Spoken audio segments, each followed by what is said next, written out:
Hey, this is Amber with Echo Asylum. I've got Bobby Amaru of Saliva on the phone. He was generous enough to give me a few moments of his time. So check it out. So you've been with Saliva now for almost 3 years. Yep. You guys released In It to Win It Uh-huh. and your new album. Congratulations, by the way, which is fantastic. You've been received Thank you. very well by fans, and you're not really the new guy anymore. So can you tell me a little bit about the transition and how your comfort level has changed in the last few years? Well, I mean, obviously, being with the band longer, that all, you become more familiar with each other, and you kind of you get used to each other, per se. But I mean, the transition coming right in wasn't too terribly.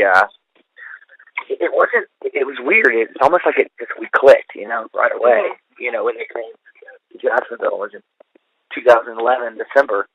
We recorded 3 songs, and it was like from the get go, we knew that we had something special. Just by the 3 songs, we hadn't even played a show live yet together. And so it was like, all right, well, that's good. So let's go hit the road and see what happens. And we did, and it from I definitely can tell a difference from then to now. It's a lot more.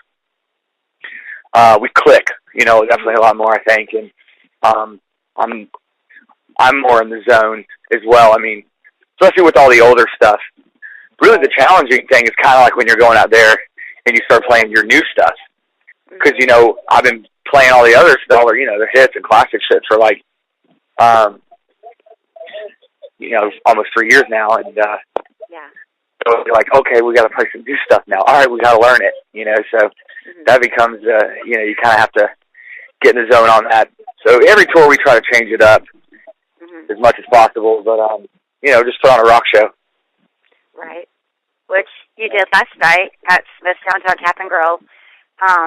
It was amazing, and obviously the crowd loved you. There was a huge crowd there for you guys.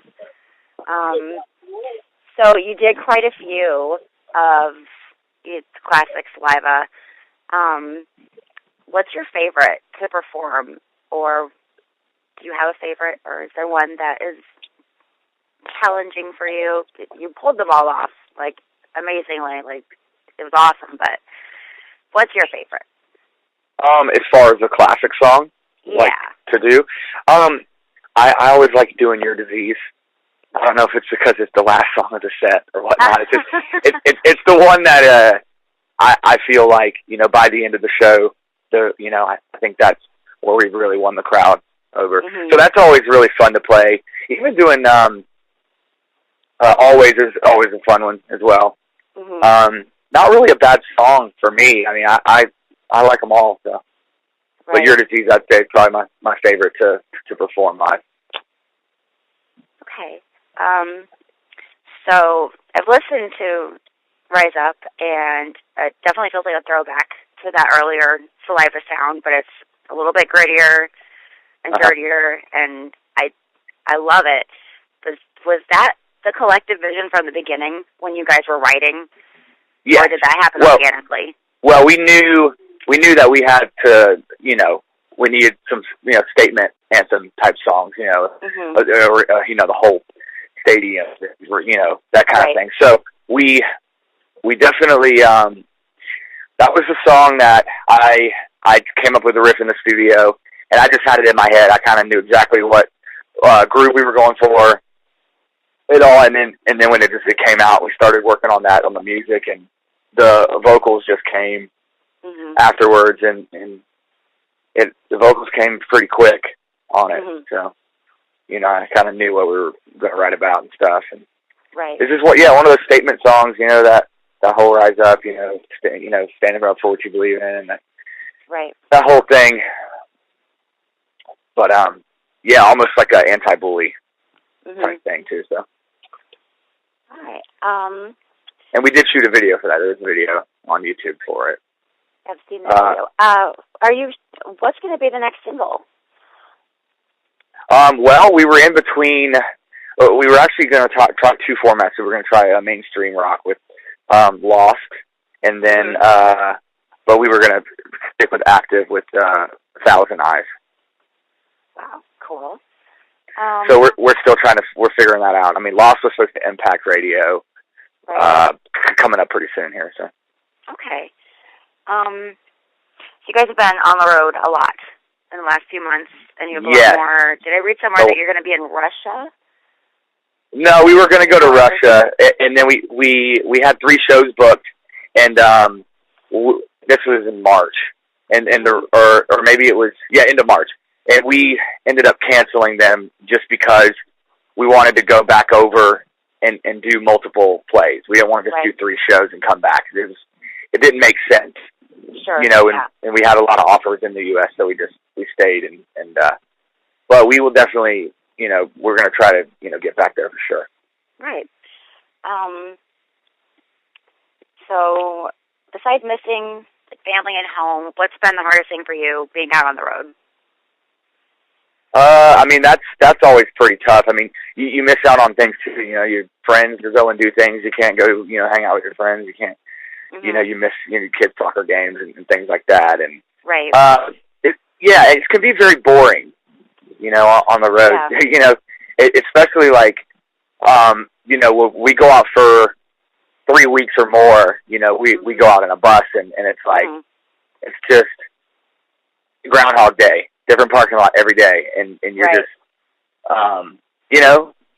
you just try to keep yourself busy, But I would say, this is a fun job though, and we're definitely grateful for what we're capable and able to do, actually.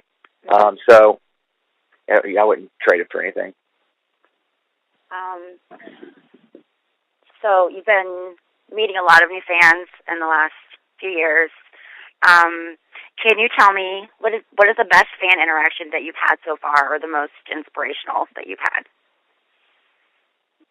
Oh man, there's so many shows that I'll always take something from, or learn from, and there's been some really good ones. I would say the one that we did over in Dubai for the Air Force Base. Okay. That was really awesome. We got to go. We spent a few days there, and we played one night, and then we were there the whole day before, and we got to go around and see what everybody does, and it's pretty incredible, And we were, very humbled, and it was just an honor to be over there and to play for them, and they were, they ate it up. We did, probably more than them. We were so interested in what they do and how they, how does this plane work and how does this stuff. It was just really cool. So I would say that's one of the most memorable ones. Okay. How about the worst? What's up? How about the worst fan interaction you've had? The worst.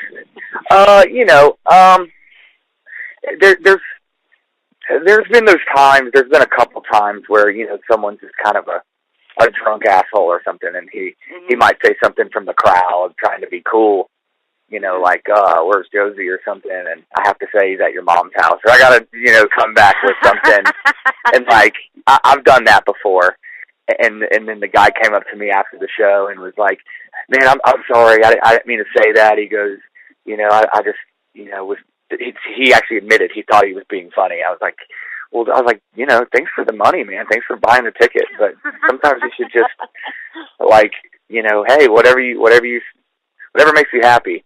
I've had, certain people, I think one guy came up and he was just off, and then he said some other stuff, and I called him out and called him some funny things, and I think he probably got smacked in the back of the head and was getting pushed around his whole way out the door. So.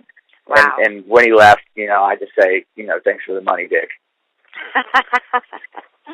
So and that's really it. It's really pathetic when you think about it, because somebody spent their money to come there just to get kicked out. It's weird. I don't get it. It's like I always say, everyone has an opinion, and you either like it or you don't. It's like, do you like Coca-Cola or do you like Pepsi? I don't fucking know.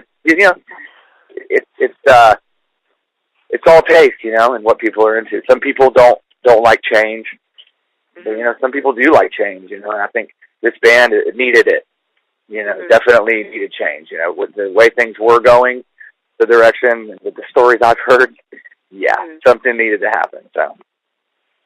All right. So, what's next for you guys? Well, we're touring. We're doing. We're finishing this week, and then we got a couple of shows we're doing at Sturgis next week, and then we're doing a couple fly shows for the remaining part of the month, and then we're gonna head back out. I'm pretty sure mid-September to October. Okay. So, yeah. All right. Well, I won't take up too much more of your time, but I'm going to ask you, if you will, when we're done, to give me a question for my next interview subject. And I have one for you. Oh. Holy cow. Is everyone okay? Oh, no. Dude just fell off a ladder. Hold on, let's see if he's all right. All right. No, I'm going to see if they can. I don't know if he's going to be able to get up. He just fell off that ladder, dude. I don't know. He says he is, but probably call someone. I don't know. I mean, he didn't fall on his head. He landed on his feet, but he fell pretty high. So. Hey, I'm sorry. No, that's okay. You need to go. No, we're good. One more guys. But oh my gosh. No, yeah. So, he was high up there. Oh my but no, yeah. So, everything's good. Okay. We'll edit that out. Let me start over. I'm going to ask you, if you will, to give me a question for my next interview subject. And I have one for you from my lab. Okay. And it was Zach Sawyer from Catharsis. And his question is, what does a typical midnight fast food order sound like for your band? Typical fast food? A midnight fast food order, yeah. Oh, Taco Bell. Taco Bell. Sure. All right. That's where we're at right now. Okay. And can you give me a question then for my next subject? For another band? For another band, yep. What's the longest you've gone without a shower? That's a good one. Yeah. All right. Well, thank you so much for your time. Yeah, you're welcome. It was great meeting you, and as well. and stuff. And keep in touch. You have my number. Text me whatever you need. And yeah, definitely. When we're back in the area, just hit me up. We'll hang out. Right on. Okay. Thank you so much. Right. You guys have a good night. All right. You too. Thanks. All right. Bye, Bobby.